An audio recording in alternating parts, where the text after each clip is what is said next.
This is a recording for geometry. Notes for section 8.4, trigonometry. Can you find trigonometric ratios and use them to find side lengths and angle measures in right triangles? And we're going to spend a few days on this lesson. So I'm breaking it up into 3 parts. So I'll have 3 recordings and 3 sets of PDFs for this section. And each of those PDFs will be just for the section that's gone over in that recording. And then also for homeworks on this section, I do have there's 2 homeworks, and we'll do those in we'll look at those in 3 sections. So I'll be kind of going through those. You'll notice I'll show you this right now. So you can either try to print off these handouts if you want for worksheets for the notes, or you could just write answers on a piece of notebook paper and just make sure you're clearly labeling what the heading is. So this homework, our 4W, it has worksheets. They're called 2, 3, and 4 in my head. One is sine, cosine, tangent. That's how you pronounce those. And it has those 6 problems on it. And then still part of homework 4W is the 3 worksheet, and that is find the missing side. And there are 8 of those. And then there's a worksheet called homework 4W4, find the missing angle or side, where you might have to do either of those. And there's 8 of those as well. So look, I'm just going to go back to the essential question. And notice it says, can you find trigonometric ratios? That's going to be that one worksheet, front and back, 2 pages, and then can use them to find side lengths. That'll be that second part of that assignment, and angle measures in right triangles. As we do the notes, I have a second file open here, and that will include these worksheets. And so I'll be working through some of those with you as well and giving you hints. So I'll also have those PDFs partially done. You are not to use those as your homework. You have to, if you're going to print out a worksheet, you're going to have to print that blank copy and then kind of go from there. Just to kind of let you know, I'm having these on my Yola site so that they are available for you. Also, let me just kind of go to this page. There is a handout that you can print off like this if you want. Here's the handout for the examples. You can print that one if you'd like. I've noticed quite a few people like printing those out and writing their notes. Just a reminder, my expectation is you write your own handwritten notes of the examples. That helps your brain process and learn things, and we're not together, so you want to do the best that you can. There's a key terms page. There's some more information here, and then that's the handout that I'll write on. So trigonometry is one of my favorite things. I'm really sad that we're not together doing it, and a lot of times we put all these worksheet problems on the board and we work on them during some class time, and that's why, you know, I've set aside really 4 days for the notes for 8.4, because my expectation in class time is that we are doing some of those together. By all means, email me if you're having questions or troubles, and I'll record some extra little clips for some of those worksheets as we go. So moving along, we're going to, that's just a handout for you. And the next thing is the key terms page that I'd like you to be looking at. And I will read that through for you. And my expectation is that you're writing those. Oh, one thing I forgot is you need a scientific or graphing calculator. And so it doesn't have to be super expensive, but you do need a scientific calculator that has sine, cosine, and tangent. If you don't have a graphing calculator, that's fine. I did pull up some just images. This is a nice little calculator. These are the ones I have in that little plastic container at school. And if we look at that a little closer, it's a little hard to see on here, but it does have trigonometry on it, sine, cosine, and tangent. This is another one that I think works well with sine, cosine, and tangent on it. And these are ones that you kind of enter the things in the order in which you read them. If you have an older scientific calculator, sometimes you have to enter things a little differently.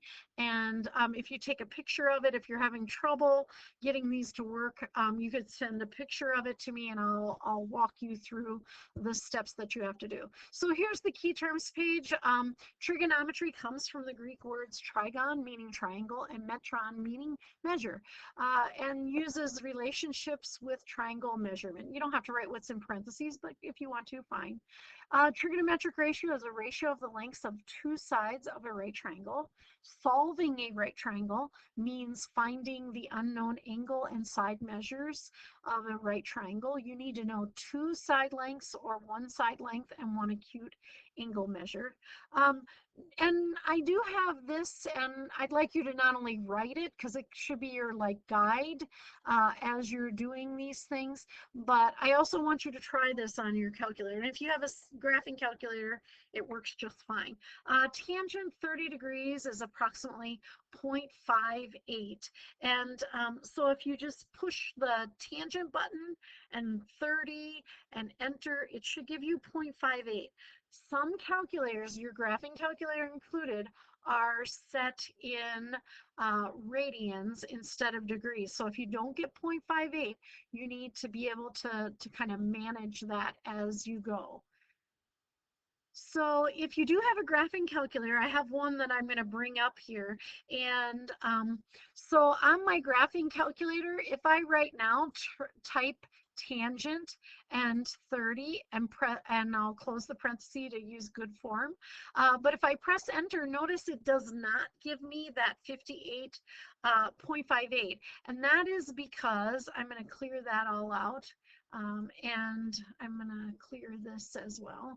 That is because graphing calculators often are preset in radians and not degrees. But in this class, we will always use degrees. And so if you push this mode key, you'll see that if you go down to float and then down to radians and then to the right one, and then you press enter, notice that highlighting kind of hopped over to the degrees.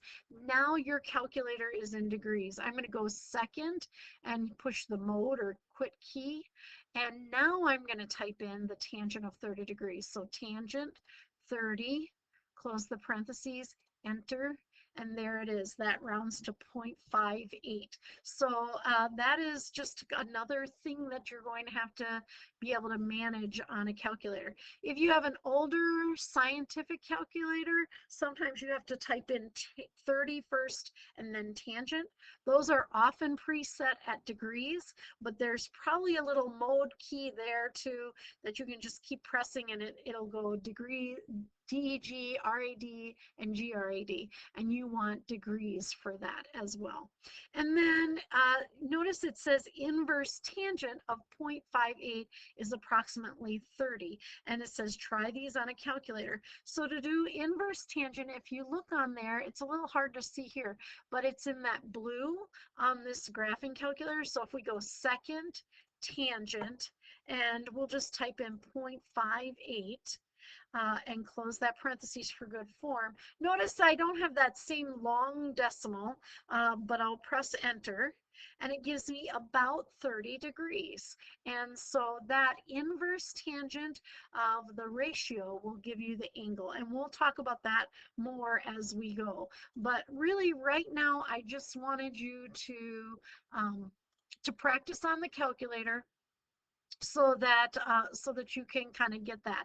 And I'm going to say it's very important that my expectation is that you write these two things in your notes so that if for some reason down the road uh, you're doing up problems and you feel like your calculator is not giving you the right answers, you can always come back to these and try them on your calculator. Then the next thing I want you to write down is this thing called SOHCAHTOA. Again, we'll kind of talk about that more as we go. And it's an acronym, I think is the word. And so each letter stands for a word. And so right now you're just writing that so that you have it in your notes. And we'll talk about what it means in just a few minutes here. Then here's kind of some study tips about memorizing the trigonometric ratios.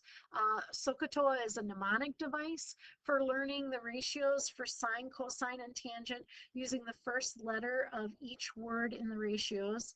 And you can see that's color coded and everything.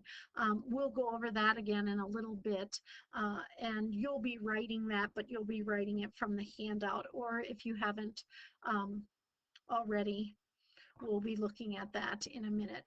Inverse trigonometric functions, the sign to the -1, which is called inverse sign, does not mean 1 over x. It means that you're going to find the angle. The second function keys are usually inverses. And approximation, if using calculated measures to find other measures, be careful because they might not round all the way to the values that you expect. So if you're rounding a lot, you might even find that your angle measures don't always add up to exactly 180. So be cautious and aware of that. So now we're going to go through these trigonometric ratios, and I am going to read this, and I think just because we're not together, we're going to highlight on this, but then we're going to, on a blank piece on your paper, I'm going to also have you kind of just draw that picture, and we'll rewrite that as well.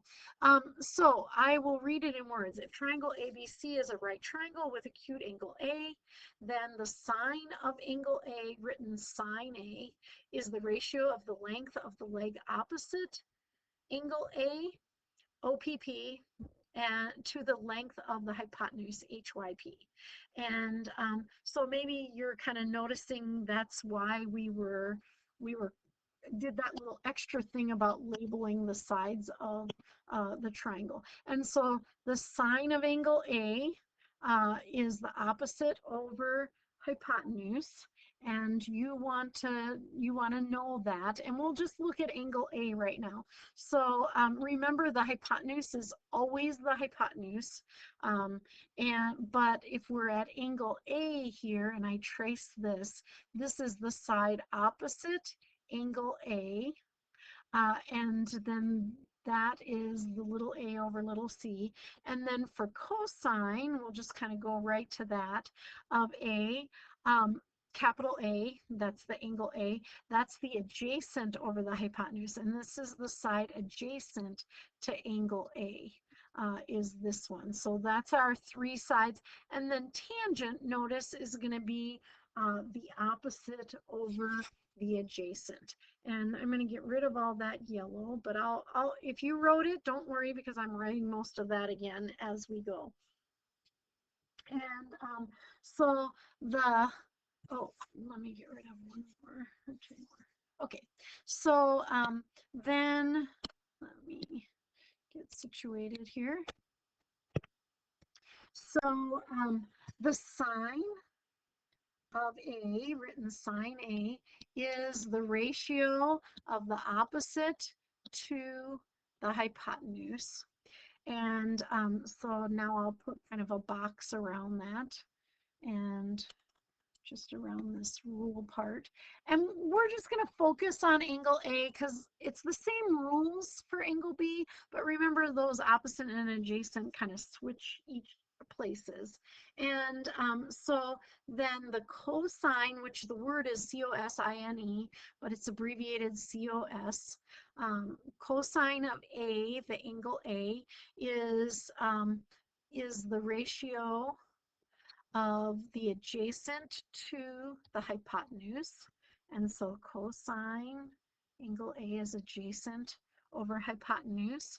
And then the tangent of angle A, written tan A, but we say tangent A, is the ratio of the opposite to the adjacent as we go. And so tangent A is opposite over adjacent as we look at that.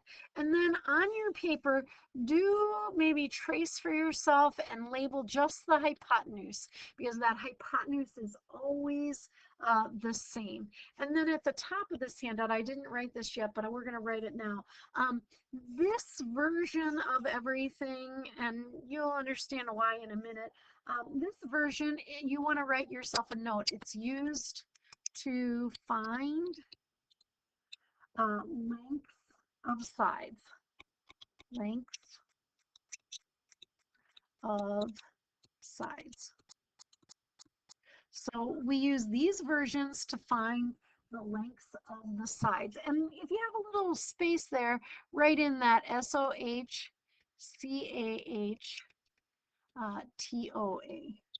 SOHCAHTOA, and in 3 little parts there as we go. Then on this handout, the second part is the inverse trigonometric ratios, and so these we use to find the missing angle. We use that to find the missing angle as we look at that. So the top versions to find the lengths of sides, and the bottom version to find the missing angle as we go. And we'll kind of set them up the same way, so it'll be pretty easy to follow. So the inverse sine is what we're going to be looking at. And so we're going to box 2 things, or underline or box. I think I'm going to box them. If we have that the sine of A equals X, and that X is going to be a ratio, then the inverse sine of X, that ratio, is equal to the measure of angle A, and that will be as a ratio. The inverse cosine is when we have the cosine of A equal to X, then the inverse cosine of X, that ratio it's going to be, is equal to the measure of angle A. And then lastly, the inverse tangent is when we have, and I didn't want to do that exactly like that. There we go. When the tangent of A is equal to X, then the inverse tangent of X, the ratio is X, is equal to the measure of angle A as we look at that.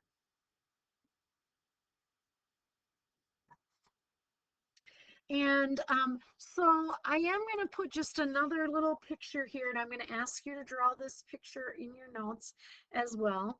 And we'll label it the same, C, A, and B. And little c, little a, and little b are always opposite their angles as we go. We'll trace along the hypotenuse and label that as HYP for the hypotenuse. And then we're also going to just look at angle A. And so we'll go from A here, and I'll kind of put that in red and just kind of a little mark on that angle. So the sine of capital A is opposite over hypotenuse. And so from A, this is the side opposite angle A. And so that's little a over c. The cosine of the angle A, the cosine of A, and we always want to say the cosine of the angle, or the cosine of angle A. We don't want to just say cosine, because that angle has to be there.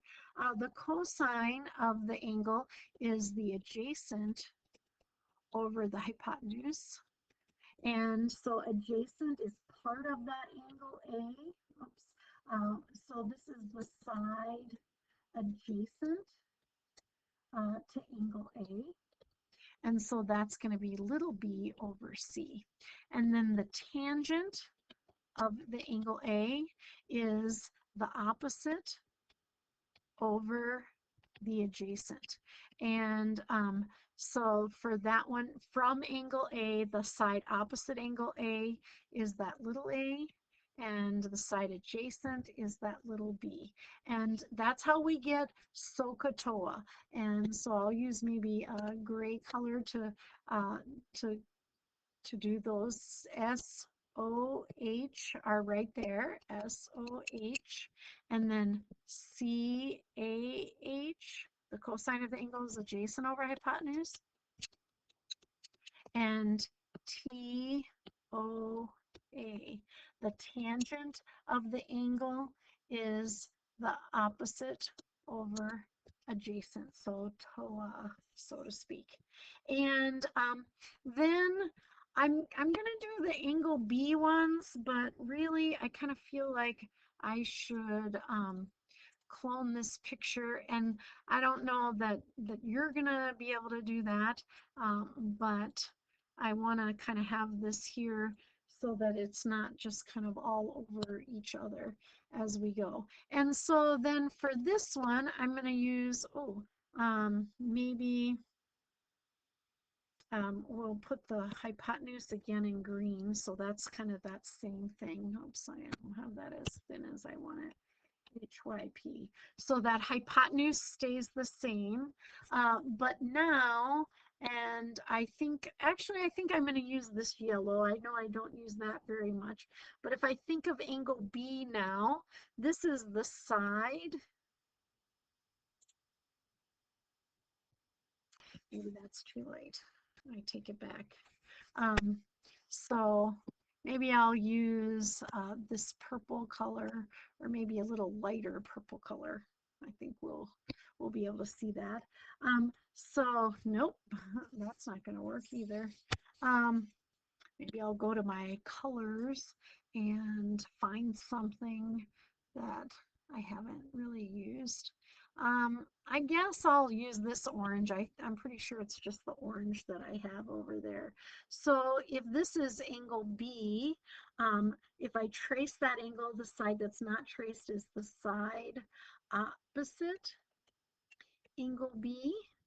And then let me slide that down a little bit. And the side that is a part of angle B, but not the hypotenuse, is the side adjacent to angle B. And so for this one, the sine of capital B, the sine of B is the opposite over the hypotenuse, so that stays the same, but now the opposite side is little b over c. Little b over c. The cosine of b, capital B, is going to be the adjacent ADJ over hypotenuse HYP, and that's going to be little a is the side that's adjacent over C. And finally, the tangent of capital B is going to be the opposite over the adjacent. And the opposite side from angle B is little b over the adjacent, which is little a. And again, we'll use that kind of gray color to show ourselves that SOHCAHTOA. So the sine of the angle is equal to the opposite over the hypotenuse, SOH. The cosine of the angle is equal to adjacent over hypotenuse, CAH. And the tangent of the angle is equal to the opposite over adjacent, TOA.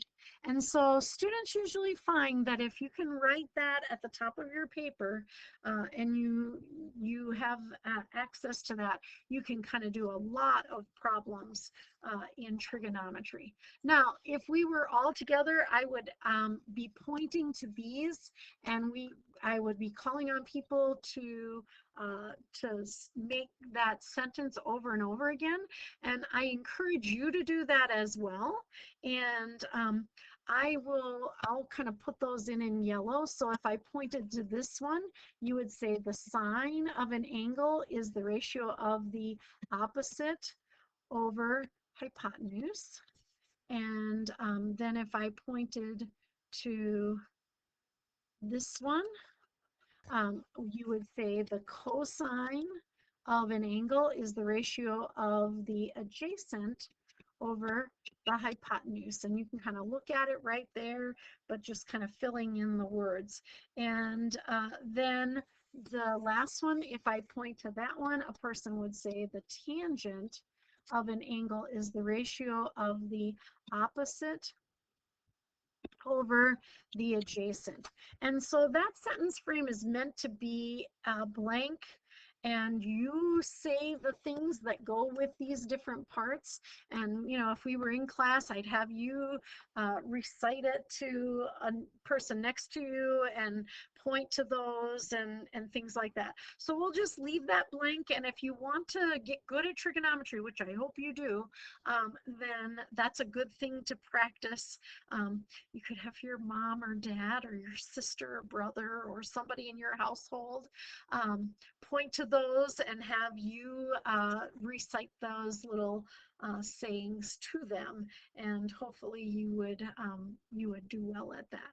Okay, then for example one, and this is the biggest part of the lessons, these three parts. This will be the biggest one because we go through the most of all of this information. And so if you're drawing this picture, just draw it once. I have 6 slides for this first problem, and so I will be going over those with you. The first thing we're going to do is write our SOHCAHTOA, SOHCAHTOA, and I'll have that on there as we go. And so the first one, this is 1A. It wants the sine of L. And so the sine of L, and remember the sine of the angle is the opposite over hypotenuse. That's the opposite over hypotenuse. And let's identify that hypotenuse because that is not going to change on the problem. So we'll put the hypotenuse right there. And it says, give that sine of L as a fraction and as a decimal to the nearest hundredth. And so the sine of L is equal to, and that doesn't really look like an equal sign, there we go, equals the opposite over the hypotenuse, which equals, and I'll maybe use yellow here. If I trace L, remember this is going to be the opposite, this is going to be the adjacent. So kind of keep that in mind because I'm going to erase that now. There we go. And then that is the opposite, which was that 12 over the hypotenuse, which is 37. And if we were together, I'd ask you, but as a decimal to 2 decimal places is 0.32 for that one. And now I think I'm actually just going to stay at this slide, and I'm going to do all of these problems as we go. And I think I have a little paper that says what they all are, so I don't have to keep going from slide to slide. And so we'll just keep going through these. So 1B is the cosine of capital L. And so remember the cosine is the adjacent over the hypotenuse. You want your brain to be able to process this, so you want to kind of do that as we go. And again, if I trace that angle, the adjacent side is a part of that angle that I just traced. So that's going to be that. And that's, oops, equal to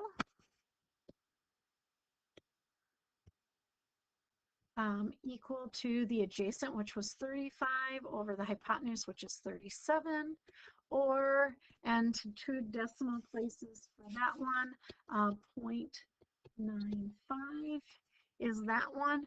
And then 1C, oh, I should just make a little comment right now. So sine and cosine, should always be less than 1. If you think about that, they're always a leg over a hypotenuse, and the hypotenuse is the longest side.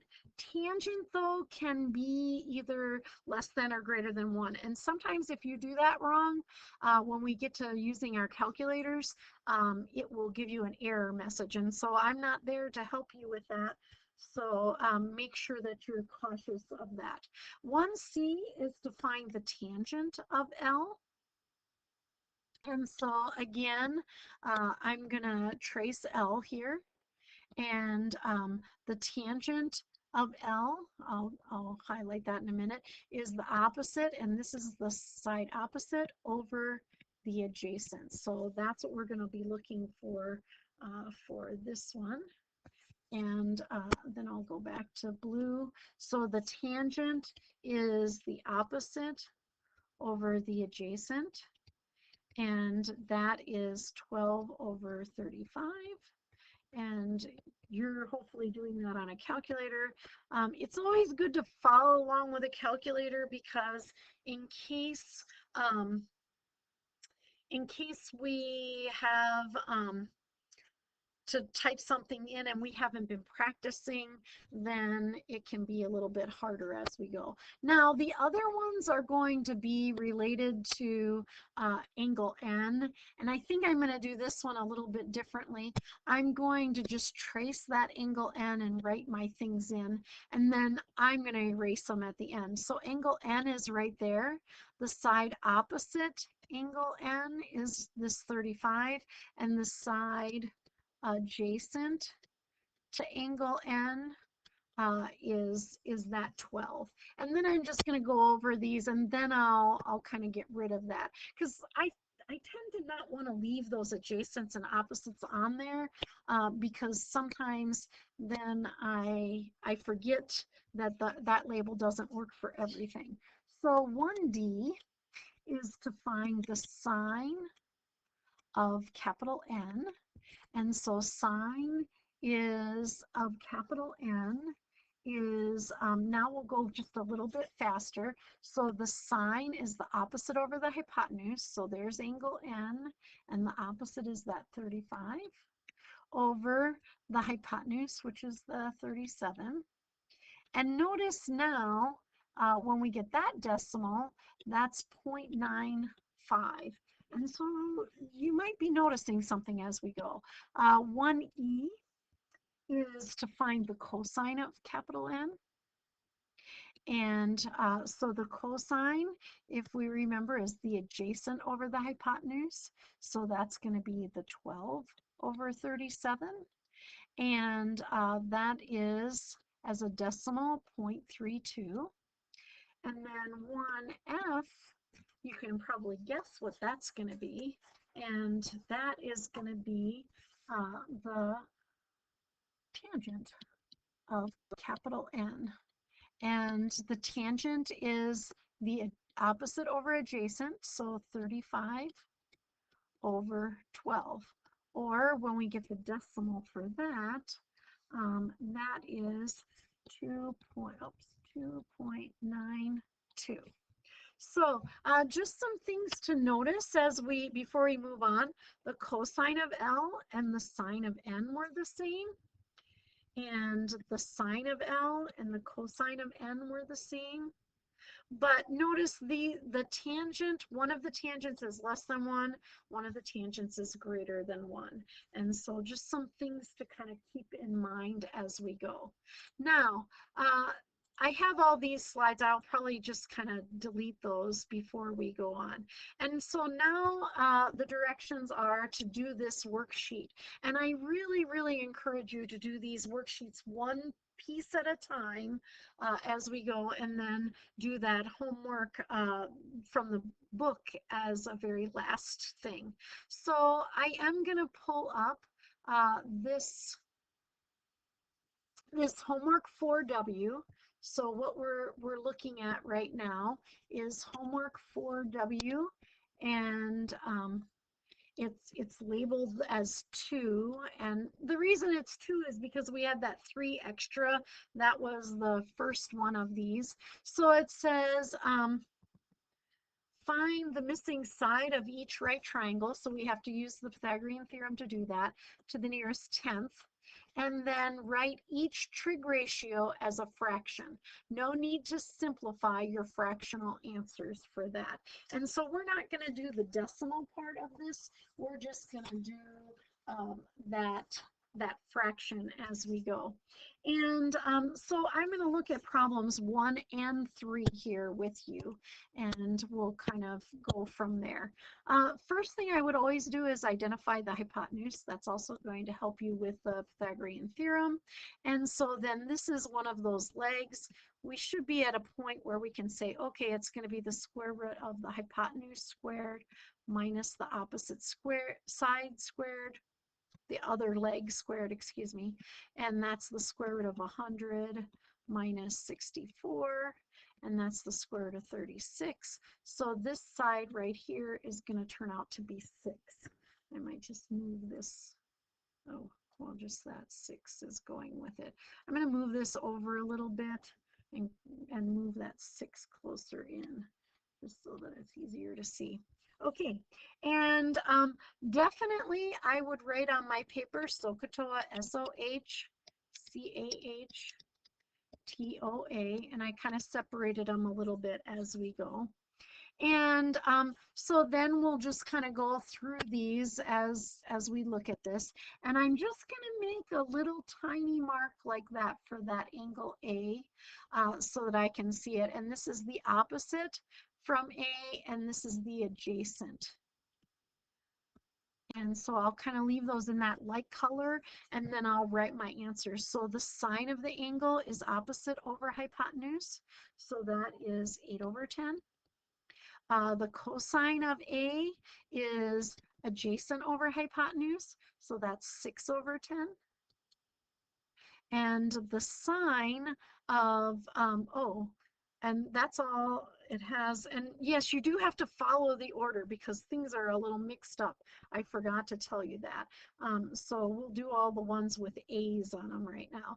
And then the tangent of A is the opposite over adjacent, so that's 8 over 6 for that one. Then I'm going to go to a different color. I'll use this orange color, I guess, right here. And now I'm going to just make a little mark in angle B. And so now I'll use this orange to say this is the opposite. I'm going to cross those out because I'm done with them.